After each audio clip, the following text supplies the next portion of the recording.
Good morning friend, કેમ છો? આજનું વાતાવરણ પણ સારું છે અને શિયાળાનો ટાઈમ થઈ ગયો છે, એટલા માટે ઠંડી પણ લાગવા માંડી છે અને ફ્રેશ થઈ અને દીવો કરવા લાગી હતી. ચાલ ફટાફટ દીવો કરી દઈએ સવારમાં અને ત્યાર પછી જમવાનું રેડી કરવા માંડી કે ફટાફટ જોબ પર પણ જવાનું છે, એટલા માટે રેડી કરી રહી છું. અને અચાનક જ પ્રોગ્રામ બન્યો હતો કે આજે કિશોરીઓ મેળો છે, એટલા માટે રેડી થઈ ગયા. થોડું લેટ થઈ ગયું હતું, એટલા માટે ફટાફટ હું અને ચંદ્રિકા બંને ફટાફટ રેડી કરી રહ્યા હતા, કારણ કે બધાનું ઓલમોસ્ટ રેડી થઈ ગયું હતું અને કિશોરીઓ પણ આવવા લાગી હતી, એટલા માટે અમે ફટાફટ રેડી થઈ ગયું મારું અને બીજા પણ બધાનું પોતાનું ફટાફટ રેડી કરી રહ્યા છે.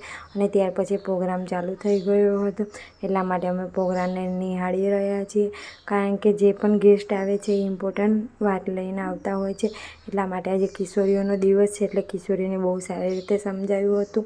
અને અમારે પણ હાઇટ વેટ અને BMI અને HB કરવાનું હતું, એટલે અમે એ પણ કરી દીધું. અને ઘરે પાછા આવ્યા અને જુઓ ચેરીને બહુ જ ભૂખ લાગી છે, એટલા માટે ભસી રહી છે કે મને ફટાફટ જમવાનું આપો એમ.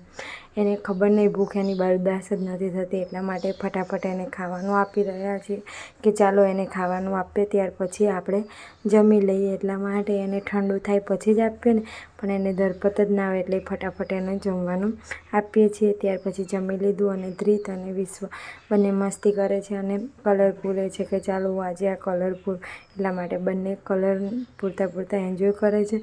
અને જોતજોતામાં પાણી વેરાઈ ગયું હતું, એટલે વિશ્વ જેવો જાતે જ પોતું લઈને આવ્યો હતો કે ચાલો પોતું કરી દઉં, નકર મમ્મા લડશે એમ, એટલે એ પોતું કરે છે. બંને છોકરાઓ બહુ મસ્તી કરી રહ્યા છે અને જો વાતમાં કોઈ પડે ના તો સારું, પણ એવું તો થવાનું જ નથી, કોઈ બંનેમાંથી એક તો પડવાનું જ છે. એટલે દેખો એ ધ્રિત પડી ગયો હતો અને બંને ધ્રિત પડ્યો હતો, એટલે બધાને બહુ જ હસવું આવ્યું અને વિશ્વ બી બહુ હસે છે કે ચાલ હું પડ્યો એટલે મજા આવી ગઈ એમ. આજનો વિડીયો ગમે તો લાઈક કરજો, શેર કરજો અને સબસ્ક્રાઈબ કરજો. Thank you.